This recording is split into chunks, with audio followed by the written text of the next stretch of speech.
31వ అధ్యాయము 10వ వచనం చదువుదాం. గుణవతైన భార్య దొరుకుట అరుదు, అటు ముత్యము కంటే అమూల్యమైనది. ఇట్లా చూడాలమ్మా. మన భారతదేశంలో ఒక సౌకారి రీనల్స్ కంపెనీ అయినా మన భారతదేశంలో నంబర్ 1 సహకారి అయినా ఇప్పుడు ఆయన గురించి చెప్పుకోవాలంటే ఆయన గొప్పవాడు అని గిన్నిస్ బుక్లు ఎక్కారు. అంటే ఆయనకి విలువ ఉంది మన భారతదేశంలో, డబ్బు ఉన్నందుకు. ఇక్కడ బైబుల్ అంటది, ఎవరైతే గుణవతైన బిడ్డ ఉంటుందో, ఏ ఇంట్లో ఉంటుందో, ఏ తల్లిగా ఉంటుందో, ఏ కోడలుగా ఉంటుందో, ఏ కూతురుగా ఉంటుందో, ఏ మనమరాలుగా ఉంటుందో, ఆ ఇంట్లో ఏ గుణవతైన బిడ్డ ఉంటే ముత్యముల కంటే మాణిక్యముల కంటే విలువైనది ఆయమని రాయబడింది. బంగారు కంటే, వజ్రాల కంటే, డబ్బు కంటే ఒక గుణవతైన బిడ్డ విలువైనదని బైబిల్ చెప్తుంది. క్రీస్తు పూర్వము కింద యేసుక్రీస్తు పుట్టక మునిపే పాత నిబంధన కాలంలో గుణవతైన బిడ్డ ఉన్నది. ఆమె ముత్యము కంటే, మాణికాల కంటే విలువైనదని బైబిల్ చెప్తుంది. చాలా మంది స్త్రీ అంటే ఒక కుక్కతో సమానము, ఒక సొప్పుతో సమానము, ఎక్కడి నుంచో నా ఇంటి కట్టుకు వచ్చింది, చెప్పినట్టు చేయాలి అనే వాళ్ళు కూడా చాలా మంది ఉన్నారు. దేవుని బిడ్డలరా, పతివర్తలు ఉన్నారు, గుణవతని బిడ్డలు ఉన్నారు, సంసారులు ఉన్నారు, యోగ్యురాలు ఉన్నారు, జ్ఞానవంతురాలు ఉన్నారు. చాలా మంది బైబిల్లో నీతిమంతుల స్త్రీలు కూడా బైబిల్ ఉన్నారు. రెండవది, స్త్రీలలో కూడా వ్యభిచారులు ఉన్నారు, వేషధారులు ఉన్నారు, జారగ స్త్రీలు ఉన్నారు. తర్వాత వేసుకొని స్త్రీలు కూడా చాలా మంది వ్యభిచారులు కూడా ఉన్నారు. ఒకవేళ ఈ రాత్రి దేవుని వాక్యం నిన్ను హెచ్చరిస్తున్నప్పుడు, ఒకవేళ నువ్వు తెలుసుకుని పొరపాటు చేసి ఆ వాక్యంగా నిన్ను కూర్చినప్పుడు, నేను తాకినప్పుడు, నీ హృదయంలో పాపాలు బయటపడినప్పుడు నువ్వు పశ్చాత్తాపడాలి, ఒప్పుకోవాలి. ఒకవేళ నువ్వు యువకురాలుగా ఉన్నావా, నువ్వు గుణవత్తైన బిడ్డలాగా ఉన్నావా, నువ్వు జ్ఞానవంతురాలుగా ఉన్నావా, నువ్వు పతివ్రతగా ఉన్నావా, నువ్వు సంసారిగా ఉన్నావా అని బైబిల్ ప్రతి చోట రాయించాడు దేవుడు. అందుకొరకు నువ్వు ఎలాగ జీవిస్తున్నావు, నువ్వు ఒక కూతురుగా ఉన్నావు, కోడలుగా ఉన్నావు, అత్తగా ఉన్నావు, తర్వాత మనవరాలుగా ఉన్నావు. ఒక స్త్రీ గురించి దేవుడు చెప్తున్నాడు, ఈ గుణవతైన భార్య దొరుకుట అరుదు, అది ముత్యము కంటే, మాణిక్యాల కంటే విలువైనదని బైబిల్ చెప్తుంది. ఎందుకు దేవుడు బంగారు కంటే, ఎండు కంటే విలువైనది ఆయమ? గుణవతైన బిడ్డలో ఉన్న లక్షణాలు ఏంటి? ఎందుకు ఆమెను అంతగా పొగిడాడు దేవుడు? 12వ వచనం చదువుతాం, కింద ఉన్న 12వ వచనంలో, తాము ఎన్ని రోజులు బతుకుతుందో, ఆమె బతికిన దినములన్నీ తన భర్తకు మేలు చేయును గాని. గట్టిగలలో చెబుదాం అందరం, గట్టిగా చెప్పండి హల్లెలూయా. గుణవతైన బిడ్డనంట అమ్మని, నాయనని, అక్కచెల్లెళ్ళను ఊరిని వదిలి అందరి ఎదుట ఏడ్చి ఒక పురుషుని కాటుకు వచ్చి తలదించుకొని, తాళి కట్టించుకొని, నా పెళ్లి భర్త కదా, నా ప్రియుడు కదా అని ఆ రోజు తీర్మానం చేసుకుని అన్నదమ్ముల అక్కచెల్లెలందరూ మర్చిపోయి తన భర్త కాడ కూర్చొని కాపురం చేస్తున్నప్పుడు అనుకుంటుందంట, నేను అమ్మను వదిలేను, నాన్నని వదిలేను, అన్నదమ్ములను వదిలేను, నా ఊరిని వదిలేను, ఈ రోజు ఇద్దరికి నేను ఒక పెళ్లి భర్త భార్యగా అయ్యాను, నా ప్రియుడు, నా పెళ్లి భర్త, నా గమ్యము, నా జీవితం ఇతరులతోనే ముగించాలి కదా అని తెలుసుకొని, ఇతనికి ఎప్పుడు నేను కీడి చేయకూడదు, నేను బ్రతికిన కాలం అంతా ఈ భూమి మీద ఎన్ని రోజులు బతుకుతానో, ఎన్ని వారాలు బతుకుతానో, ఎన్ని నెలలు బతుకుతానో, ఎన్ని సంవత్సరాలు బతుకుతానో, అన్ని దినాల వరకు ప్రాణం వదిలేదాకా భర్తకు మేలే చెయ్యాలి కానీ కీడి చెయ్యను అనుకున్నాడు. సభలు పడదా గట్టిగా హల్లెలూయా. అది వ్యభిచారులలో ఉండదు, వేషధార స్త్రీల్లో ఉండదు లక్షణం, ఒక గుణవతైన బిడ్డలలో ఉండదు లక్షణం. అది పరిశుద్ధ గ్రంథం చెప్తున్న మాట, అది చెప్పే మాట కాదు. ఒకటి, మొట్టమొదట బతికిన కాలం అంతా భర్తకి మేలు చేయడం కానీ కీడి చేసేది లేదని బైబిల్ చెప్తుంది. గుణవతైన బిడ్డ అయితే బ్రతికిన కాలమంతా తాగుబోతాడా, తిండిపోతాడా, జరగబోతాడా, నరహంతకుడా, వ్యభిచార్య, లేకపోతే రాజకీయ నాయకుడా, చీకట్లో చిందలాడుతున్నాడు, ఏం చేస్తున్నాడో తెలియదు, కానీ అతనికి మేలే చేయాలి కానీ కీడు చేయకూడదని ఒక నిర్ణయం తీసుకొని శిరస్సు వంచి తలదించుకొని తాళి కట్టించుకొని ఆ రోజు నుంచి ఆయన మరణించేంత వరకు ఎప్పుడు కూడా కీడు చేయదని పరిశుద్ధ గ్రంథం చెప్తుంది. హల్లెలూయా, గట్టిగా చెప్పండి హల్లెలూయా, హల్లెలూయా. ఆయనకున్న లక్షణం, మొట్టమొదటి లక్షణము భర్తకి మేలు చేసే లక్షణం అని. రెండో లక్షణం 15వ వచనం,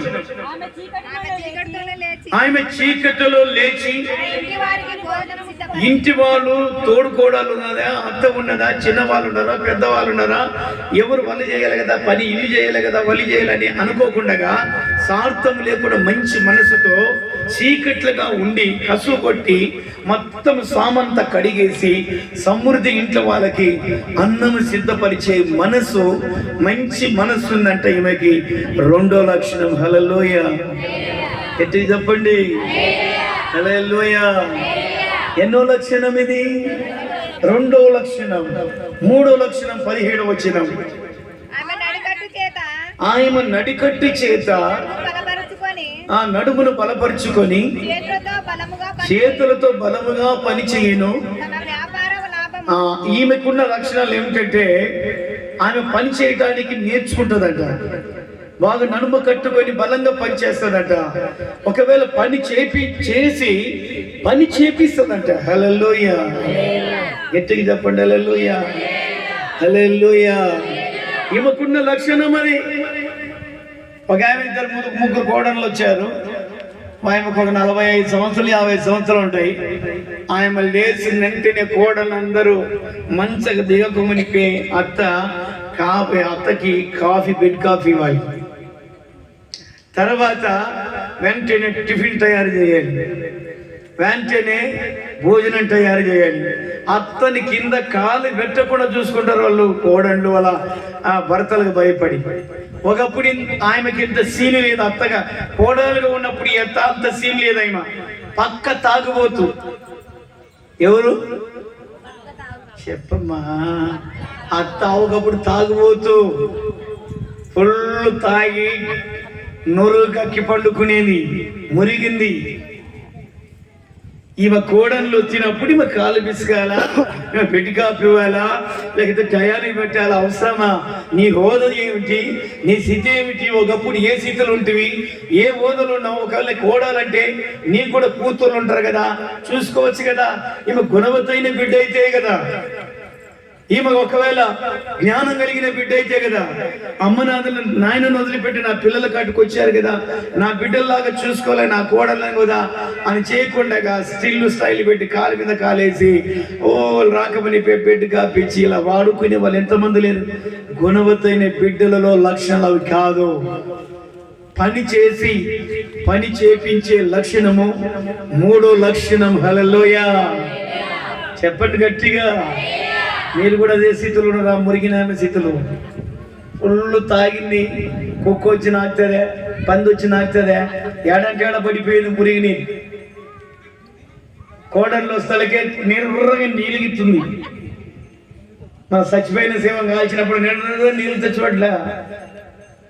నీ బిడ్డలు ఒక రకంగా, నువ్వు ఒక రకంగా చూసి ఎంత ఎలాగ ఉన్నాయి తండ్రి. ఈ గుణవత్తైన బిడ్డలు కాదు. 20 వచ్చిన చదువుతాం, 20 వచ్చిన 4 వచ్చినాం, 4 లక్షణం ఏంటి? 20 వచ్చినాం. ఈమెకున్న మనసు ఏదంటే ఇంటి పక్కల ఎవరైనా దీనులు కానీ, లేదా దళితులు కానీ, ఎదవరాన్లు కానీ, దిక్కులేనులు కానీ, ఏదైనా పండుగ వచ్చినప్పుడు బట్టలు లేకపోతే, లేదా భోజనం లేకపోతే, ఎవరైనా పాపం చేసినారా, అందుకొరకే పిల్లలు దళితులైనారు, లేదా వీళ్ళంటి వాళ్ళు ఎవరైనా ఏమైనా పాపం చేశారా, వీళ్ళు ఎదవరాలు అయినారని ఎప్పుడు ఆయన మనసులు అన్నదట. పాపం పేదవాళ్ళు కదా అని ఎవరికి తెలియకుండా ఆమె సొమ్ముని, అవి వస్త్రాలు కానీ, డబ్బు కానీ, భోజనం కానీ పేదలకి చేయి చాపి ధర్మం చేస్తుందండి. సభలు పెడతాం గట్టిగా గట్టిగా హల్లెలూయా, గట్టిగా చెప్పండి. చూడు ఎంత మంచి మనసున్నాయి. మా చదువుదామమ్మా. దీనులు ఎవరైనా ఇంటి పక్కల ఇరుగు పొరుగు వాళ్ళ మధ్యలో ఉంటే దీనులకు ఆమె చెయ్యి చాపును, దళితులకు తన చెయ్యి చాపును. దేవుని బిడ్డలారా, పేదవాళ్ళకి డబ్బు లేదంటే వస్త్రాలు లేదంటే ఆహారము, పాపం పేదవాళ్ళు కదా అని జాలిపడి ఆయన అనేక మందికి ధర్మం చేసే లక్షణాలు. 4వ లక్షణము హల్లెలూయా, హల్లెలూయా. నువ్వుగానే ఏం చేస్తావు? ఒకవేళ సద్దన్నం మిలిగినా కూడా చిత్రాన్నం చేసి పెట్టేదానా మీ పిల్లలకి? ఎవరైనా ఇంటి పక్కలలో ఇరుగు పొరుగు వాళ్ళు ఉన్నారు కదా, సరే మిలిగింది కదా పెడదాంలే పేదవాళ్ళు కదా అని జాలి కటాక్షం కనికారం ఉండదు నీకు. ఫ్రిడ్జ్లో పెట్టుకొని రేపు చిత్రాన్నం చేసుకొని తినే పీసినాస్ ఫెసిలిటీ నువ్వు. ఆమె మురిగి కళ్ళు తాగి మురిగిందని చెప్పారా? నేను పీసినాస్ ఫెసిలిటీ ఎంతమంది లేదు చెప్పండి. వద్దు, నా పిల్లలే బాగుండాలా, నా కుటుంబం బాగుండాలా. గుణవత్తైన బిడ్డల లక్షణం అలాగలేదు. ధర్మం చేసే బుద్ధి. దళితులు ఎవరున్నారో, దీనులు ఎవరున్నారో వాళ్ళకి సహాయం చేసే బుద్ధి 4వ లక్షణం హల్లెలూయా. 5వ లక్షణం 23వ వచనం, ఆయన పెనిమిటి దేశాల పెద్దలతో కూడా కూర్చుండును. అమ్మా, ఆ భార్యకున్న ఆశ, గుణవత్తైన బిడ్డ ఉన్న ఆశ ఏదంటే వాళ్ళ భర్త ముసలోళ్ళ ముచ్చట్లు కూర్చొని కట్టల మీద కూర్చొని ముసలోళ్ళ ముచ్చట్లు చెప్పకూడదు. నా భర్త ఇస్పెటాకుల గుంపులు కూర్చోకూడదు, రాజకీయాల్లో కూర్చోకూడదు. నా భర్త తాగుబోతులను పడి తిరగకూడదు. నా భర్త దేశ నాయకట్టల మీద కూర్చొని న్యాయం తీరుస్తున్న పెద్దలు కదా, అక్కడ ఉండాలని ఆశనంట భర్త భార్యకి. హల్లెలూయా, హల్లెలూయా. నా భర్త తాగుబోతుడు ఉండకూడదు, నాయకట్టల మీద దేశ నాయకట్టల మీద కూర్చొని 10 మందికి న్యాయం తీరుస్తుంటారు కదా పెద్దలు, ఆడ కూర్చొని ఉండాలి నా భర్త. కళ్ళు కొట్లలో, లేకపోతే సినిమ కొట్లలో, లేకపోతే ముసలల్ల ముచ్చట్ల కాడ, లేదా కొండి మాట్లాడే గుంపులలో, తాగుబోతు గుంపులు నా భర్త ఉండకూడదు. దేశ నాయకట్టల మీద న్యాయం తీర్చే చోట నా భర్త ఉండాలని ఆమె మనసారా కోరుకుంటుంది. హల్లెలూయా, హల్లెలూయా. నువ్వు అలాగా కోరుకోవాలి. ఆమేనండి, ఆమేన్. చెప్పండి గట్టిగా, ఆమేన్. అలా కోరుకోవాలా వద్దా? వాని చెయ్యి పడిపోయినని, వాని కాలు పడిపోయినని చావా కొట్టిపోయాక ఇప్పుడు వస్తా యాక్సిడెంట్ అనగా నువ్వు గుణవత్తైన బిడ్డవు కాదు. గుణవత్తైన బిడ్డ అయితే ఎప్పుడు శపించదు. హల్లెలూయా, హల్లెలూయా. ఆ నైజం నీలో ఉండాలి, ఆ రక్తం నీలో ఉండాలి, ఆ ఆత్మ నీలో ఉండాలి. ఈ రోజున సేవ చేయడానికి వచ్చాం. వివాహం లేకుండా దేవుని కొరకు సేవ చేస్తున్నానంటే కారణం ఏది? ఐక్యమండి కృప నా మీదకి వచ్చింది కనుక నేను సేవ చేస్తున్నాను. కానీ ఆయన కృప రాకపోతే సేవ ఎవరు కూడా చేయలేరు. దేవునికి స్తోత్రం. ఎదుగు చెప్పండి హల్లెలూయా, హల్లెలూయా. ప్రియమైన సహోదరులారా, ఆయన కృప మనకు వచ్చింది కనుక ఆ కృపలో మనం సంతృప్తి కలిగి ఉన్నాము. నీవు కూడా గుణవత్తైన బిడ్డ కృప, ఆ మంచి లక్షణాలు నీలో మలవాలని ఈ ప్రార్థన అయిపోతలకే నువ్వు ఆశ కలిగి దేవుని అడగాలి. దేవునికి స్తోత్రం. హల్లెలూయా. తన భర్త నాయకట్టల మీద కూర్చొని న్యాయాన్ని తీర్చే నా భర్త ఉండాలని ఆయన 5వ ఆశ. 6వ ఆశ 26వ వచనంలో, 26వ వచనంలో, జ్ఞానము కలిగి నోరు తెరుస్తుంది, కృపగల ఉపదేశాన్ని ఆమె బోధిస్తుంది. ఎప్పుడంటే ఎప్పుడు నోరు తెరవదంట. ఆ ఇంటి పక్కల అట్లా, ఈ ఇంటి పక్కల అట్ట, ఆమె ఇట్లా ఈమె ఇట్లని ఊర్ల సంగతులల్లో నోట్లు పెట్టుకొని నములుకుంటా, లేకపోతే మైండ్ అంతా ఖరాబ్ చేసుకునేదంట. ఈమె అధికారము కలిగి నోరు తెరుస్తుంది. అది అవసరమైతేనే నోరు తెరుస్తుంది, కానీ అవసరం లేనిది తెరవదు. హల్లెలూయా, గట్టిగా హల్లెలూయా. బైబిల్లో గయాలతో కాపురం చేయటం కంటే ఏడైనా మిద్ద మీద ఉండేది, మిద్ద మీద ఏడైనా మూలకుండేది మేలంటాడు దేవుడు. ఇంకో చోట ఏంటదలా, జగడగండి దానితో నేను కాపురం చేయటం కంటే ఏడైనా అరణ్యములు ఉండి ఎందు మేలని బైబిల్ చెబుతుంది. నువ్వు గయాలు గంగమ్మ కాకూడదు, నువ్వు జగడగండివి కాకూడదు, నువ్వు గుణవతైన బిడ్డవు కావాలా, నువ్వు జ్ఞానపరురాలు కావాలా. బ్రతికిన 10 రోజులైనా, బ్రతికిన 10 సంవత్సరాలైనా నీ భర్త చెప్పాలి, నీ పిల్లలు పెట్టి చెప్పాలి, ఇరుగు పొరుగు వాళ్ళు శబస్ ఆ బిడ్డ ఒరిజినల్ అని చెప్పాలా. ఆ బిడ్డ 10 రోజులు బతికిన చింత లేదు, విలువైన బిడ్డ అని చెప్పుకోవాలి. చెప్పులు కొడతా గట్టిగా, గట్టిగా చెప్పులు కొడతా. హల్లెలూయా. ఎప్పుడు తెస్తుందో ఈ పనికి మాలి, ఎప్పుడు పాడెత్తుతుందో, ఎప్పుడు చచ్చిపోయా పేర్లు మానిపోతుందో. బైబిల్ చూశాను నేను. ఒక ఆయన నీతిగా జీవిస్తున్నాడట, నిజాతిగా ఉన్నాడట, క్రమశిక్షణ